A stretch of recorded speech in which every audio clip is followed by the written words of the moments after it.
Coming up on the show, a five-a-side tournament with a Japanese flavour. We catch up with NPL new kids Subiaco and the highlights from the inaugural Tombides Cup. Hello, welcome to Football 360. You're watching Australia's best online football show. Well, while the Socceroos are off in Brazil proving they're not there just to make up the numbers, another Australian team are off in Thailand to contest in the Masters World Cup. We caught up with new coach and former Socceroo Robbie Dunn to ask him how the old boys will fare. Well, look, I reckon we're going to do quite well. We've got an influx of new, younger guys. And when I say younger, over 38s, which is laughable, and those guys can run, you know, like Justin Hugo and Robbie Markowski and Dale Wingle's doing well for us and Mark Wingle, so we'll do all right this year. Who's your opposition? What are their strengths? How do you think you'll fare against them? Look, Scotland's getting stronger every year, so there's more and more players coming out of their Premier League, which is great. It's good fun playing against them. The English boys are the same. Iran's won it for the last 3 years, so they're going to be tough, as always. UAE's in, and the US, so as they say, no game's an easy game, but I reckon our boys will do all right this year because we've been training pretty well. The heat, those conditions, are they a factor? I mean, what about your squad size? Do you think you've got the depth? Yeah, I was talking to Angie Postecoglou about those things the other day, and we're both of the same opinion. You know, it's all about pace and fitness, and we haven't got either of those. So we just got boys that can play on the ball, and I don't think they're going to be running too much, hopefully. So yeah, you know, I think they'll play to their strengths. Pulling on the coach's badge now, replacing Gerry McEwan, does that incur extra responsibility? Coaching, the guys asked me to do it this year, which was great because Gerry took on a more senior role at Perth, as we all know, and Gary's done it for 6 years, done a great job. But I'm really looking forward to it. I've been told I have to play, so I will play in the park for at least half a game.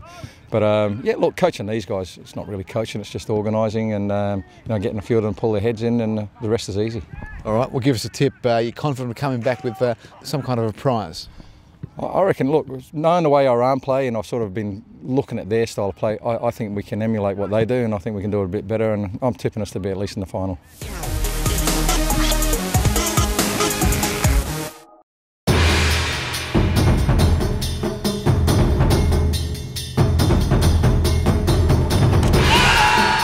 The Perth Cubit Cup is a five-a-side football tournament organised by the Perth Express, a magazine which targets the Japanese community.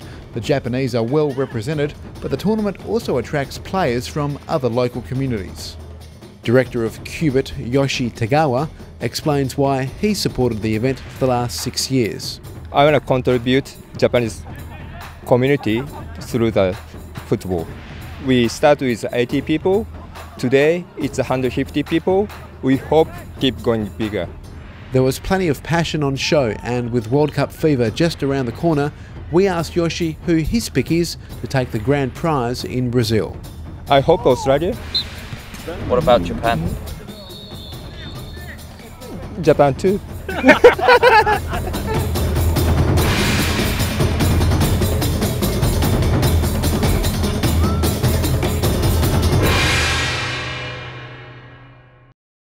Well, Subiaco is the new kid on the NPL block in 2014 with arguably a point to prove. I'm now joined by their coach, Gerry McEwan. Gerry, welcome to Football 360.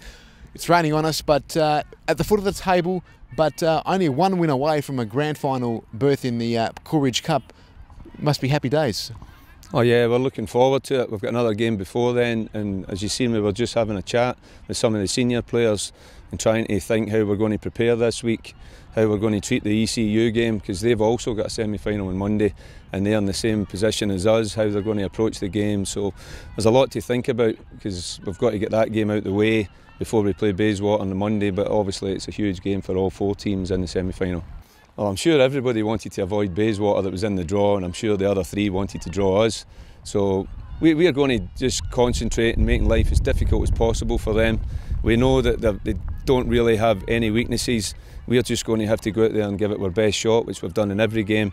But we've got to respect the fact that they're one of the two teams that have outplayed us. I think Bayswater and Inglewood have been the two teams that have been a class act this year.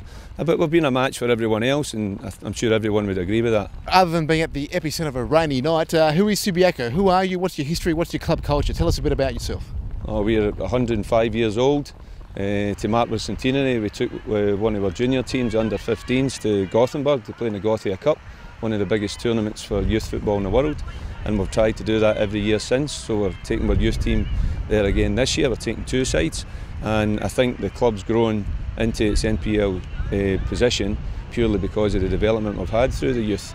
I think we've got up to about 800 members now, and everybody realises that through the strength of our first team, the whole club's growing. So there's a lot of ambition at the club, and we want to do the best we can and be as strong as we can, and we want to be at the top table. So we're trying our best to develop the young boys that have been at the club.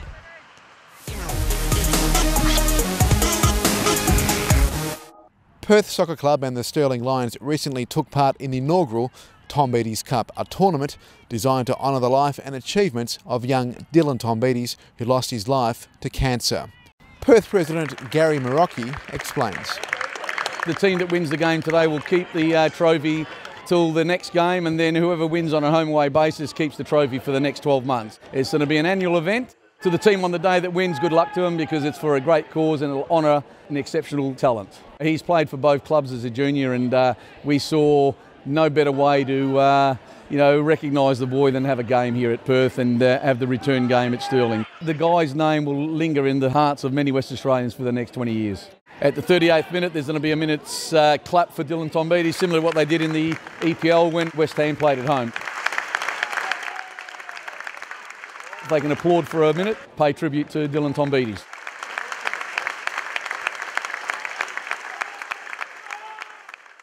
And that wraps up another episode of Football 360 for this time. We'll be back again in a fortnight on the eve of the World Cup. Speaking of the Cup, a big congratulations to WA duo Adam Taggart and Mark Birighitti, who are in the 27-man squad off to Brazil as we speak. We wish them all the best. Until next time, it's bye for now.